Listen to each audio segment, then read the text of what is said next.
Hi, ഇവളെന്താ ഈ ബുക്കും പൊക്കി പിടിച്ചുകൊണ്ടിരിക്കുന്നതെന്ന് നോക്കണ്ട. ഇതിനൊരു ബൈൻഡ് ഉണ്ടാക്കാനാണ്. ഈ ബുക്ക് എന്ന് പറയുന്നത് എൻ്റെ ടു ഡു ലിസ്റ്റ് എഴുതുന്ന ഒരു ബുക്കാണ്. അതുപോലെ തന്നെ എന്തെങ്കിലും കാര്യങ്ങൾ മറന്നു പോകാതിരിക്കാൻ വേണ്ടി ഞാൻ എഴുതി വെക്കുന്ന ബുക്കാണ്. സത്യം പറയുകയാണെങ്കിൽ ഈ ബുക്ക് എവിടെയാണ് ഇരിക്കുന്നതെന്ന് പോലും ഞാൻ പലപ്പോഴും മറന്നു പോയിട്ടുണ്ട്. പിന്നെ അതും തിരക്കി പിടിച്ചൊക്കെ നടക്കും. ഇന്ന് അതേപോലെ തിരക്കി പിടിച്ച് കിട്ടിയ സാധനമാണ് ഇത്. അപ്പോൾ ഞാൻ വിചാരിച്ചു ഇതിനൊരു ബൈൻഡ് ഉണ്ടാക്കാമെന്ന്. ബൈൻഡൊന്നും പറയണ്ട, മലയാളത്തിൽ പറഞ്ഞാൽ നമ്മുടെ പൊതിയിടാൻ പോകുന്നു. പണ്ട് സ്കൂളിലൊക്കെ പഠിക്കുമ്പോഴേ സ്കൂൾ തുറന്ന് ഒരു 2-3 ദിവസം കഴിയുമ്പം എല്ലാവരും ബുക്ക് പൊതിയിടായിരിക്കൂലേ. നമ്മൾ വിചാരിക്കും ഈ ബൈൻഡ് ഇടുന്നത് മൊത്തം അവസാനം വരെ ഉണ്ടാവുന്നു. ഒരിക്കലും ഉണ്ടാവില്ല. ഓണപരീക്ഷയാകുമ്പോഴേ ഇതിൻ്റെ പുറം ചട്ടയെല്ലാം നമ്മൾ 4 ദിക്കിലാക്കി കാണും. അതൊക്കെ ഒരു പഴയ കാലം. പറഞ്ഞു വരുന്നത്, ഇന്ന് ഞാൻ ഒരു ജീൻസിൻ്റെ പാൻറ് എടുത്തിട്ടുണ്ട്. അപ്പോഴാണ് ഞാൻ ഈ ബുക്ക് കാണുന്നത്. അപ്പം ഞാൻ വിചാരിച്ചു ഈ പാൻറ് കട്ട് ചെയ്ത് ചെറുതായിട്ടൊരു ബൈൻഡ് പോലെ ഈ ബുക്കിന് ഇട്ട് കൊടുത്താലോ എന്ന് വിചാരിച്ചു. ഇത് എൻ്റെ ഐഡിയ വെച്ച് ഞാൻ ചെയ്യുക കേട്ടോ.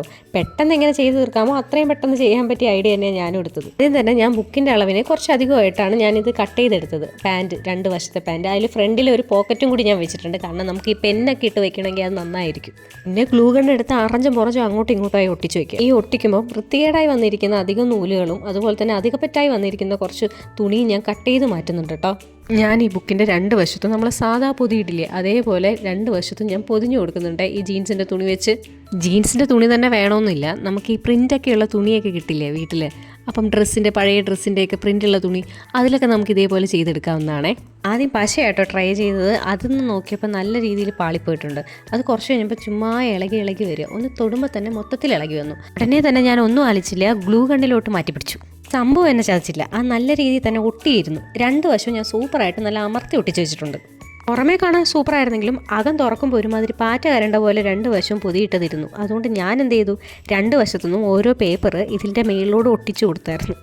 ഇപ്പം എങ്ങനെയുണ്ട്? അപ്പുറത്തുനിന്ന് ഇപ്പുറത്തുനിന്ന് നോക്കുമ്പോൾ ഇങ്ങനൊരു സംഭവം നടന്നേ തോന്നൂല, അത്രയ്ക്ക് നന്നായിട്ടുണ്ട്.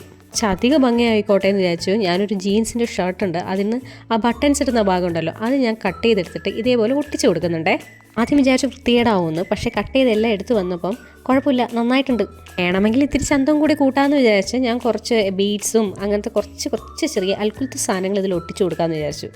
തേടിയ വള്ളി കാലി ചുറ്റിയിൽ എന്ന് പറഞ്ഞില്ലേ, ഞാൻ ആദ്യം പിങ്ക് കളറുള്ള പൂ മാത്രം ഒട്ടിച്ചു കൊടുക്കാമെന്ന് വിചാരിച്ചു.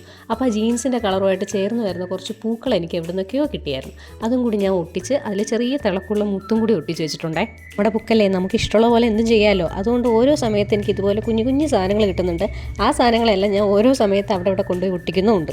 എല്ലാം കൂടി എടുത്ത് ഒട്ടിക്കാതെ പലതും ഞാൻ മാറ്റി വെച്ചു, ചിലപ്പം വൃത്തികേടാകുന്നെങ്കിലോ. ലാസ്റ്റ് ഇതാ ഒരു പിങ്ക് കളർ, ഇത്തിരി ഗ്ലിറ്ററുള്ള പിങ്ക് കളർ പൂവും കൂടി വെച്ച് അതിൻ്റെ മേളിൽ ഒരു ബീഡ്സും കൂടി വെച്ച് കൊടുക്കുന്നുണ്ടേ. ലാസ്റ്റ് ലുക്ക് വരുന്നത് ഇങ്ങനെയാണ് കേട്ടോ. ഇതിൻ്റെ മേളിൽ പേനയൊക്കെ നമുക്ക് എടുത്ത് വെക്കാം, അതുകൊണ്ട് തന്നെ പേനയും എല്ലാം കൂടി എടുത്തുകൊണ്ട് നടക്കേണ്ട ആവശ്യമില്ല. ഇതിൽ തന്നെ പേനയും വെക്കാം. അവസാനം കിട്ടിയത് ഇങ്ങനെയാണ്. നിങ്ങൾക്ക് ഈ വീഡിയോ ഇഷ്ടപ്പെട്ടെങ്കിൽ ലൈക്ക് ചെയ്യുക, ഷെയർ ചെയ്യുക, കമൻറ്റ് ചെയ്യുക, കൂടെ സബ്സ്ക്രൈബും കൂടി ചെയ്യുക.